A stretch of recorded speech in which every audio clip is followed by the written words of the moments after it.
What is up, everybody? I'm the one, the only Jack Slater, aka the Comic Outlaw, and we're bringing to you the final part of Masters of the Universe Image Comics, Issue 6, Volume 2.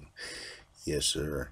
We will have all the questions answered about this Man-at-Arms from another place, another multiverse where Man-at-Arms is twisted, evil even.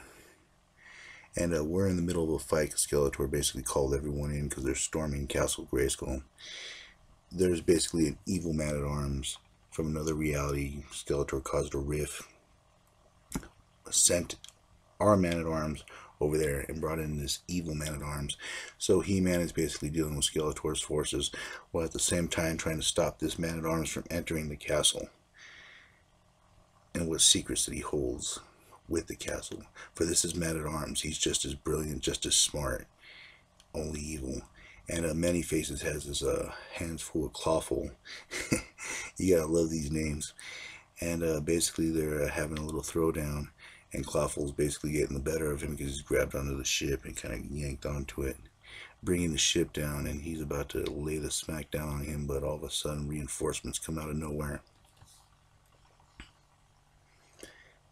Basically kind of giving Many Faces the time that he needs to, escape. And there's Man-at-Arms right there, or evil Man-at-Arms I should say, and He-Man throws on this flying disc and chases after him. Now nobody at this point quite knows what he has planned. It's just his obsession to get to the castle, but he's stopped by Skeletor, and Skeletor is basically trying to still figure everything out. But if he can get into Grayskull, steal everything, or somehow betray someone, you better believe he's going to be there to do it. So He-Man tries to have an impassioned speech with him, we should be working together. Come on, Skeletor, let's work together. You know that's not going to happen.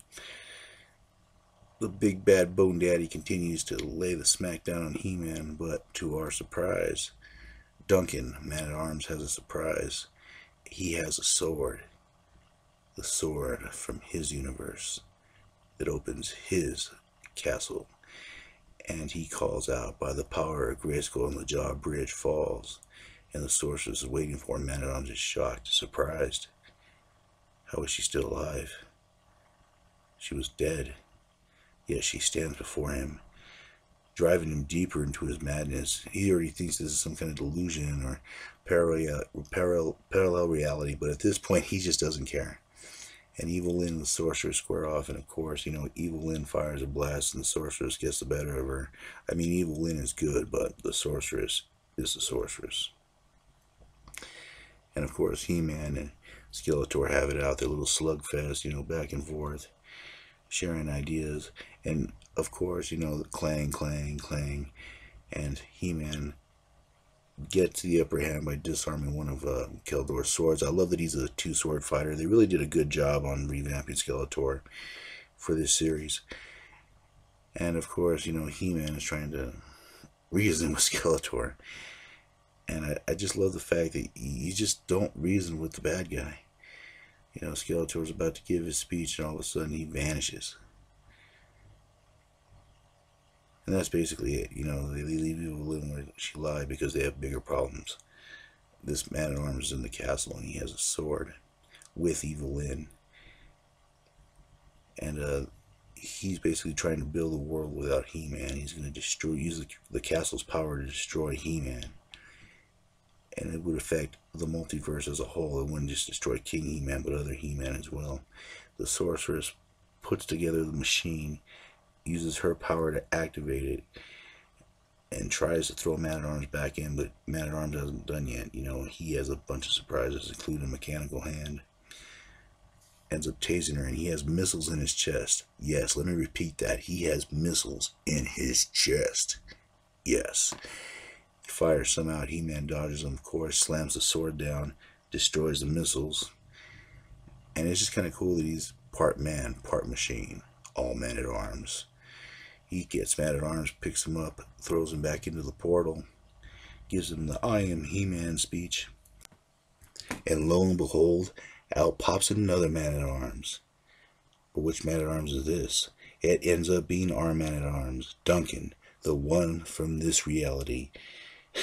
And he's just basically surprised. He has all kinds of questions. He's been fighting what he thinks is some robotic evil He-Man, trying to come, like the other Duncan, trying to come to grips with everything that's going on. But a voice calls out from the portal, something ancient, primal, evil. It is Hordak. And basically Skeletor shows up right now, and he's surprised that Hordak is there. Actually, it sort of frightens him. Hordak was Skeletor's teacher, in a way, and Skeletor, of course, stabbed him in the back. Hordak is the reason that Skeletor has that beautiful face, because after he got hit with the acid, he kind of sold his soul to, live. And served Hordak for a while until he betrayed him. But since the portal's destroyed, his men are beaten. There's basically nothing else. Skeletor teleports away. It's a spell that he learned from harnessing the dark energies. And now Sorceress is worried, but they do have Man-at-Arms back, and Man-at-Arms is just trying to come to grips with everything that's happened. He's basically trying to reason with everything, all the stuff that he's been through, and he'd basically just like to go home, relax, and fight another day. But there's something out there in the darkness. It's been awakened, drawn back to Eternia. It is Hordak, and he stands waiting for his opportunity for revenge against Skeletor, He-Man, Eternia, waiting for his opportunity to escape. Waiting. And that concludes our story. I love this picture, this artwork. This is the Masters right here. And as always, this was a great series. I really enjoyed doing it. And as always, I'm Jack Slater, the Comic Outlaw. Check us out, our other stories. Give us a like on YouTube. And as always, your main man will catch you on the flip side. Laters.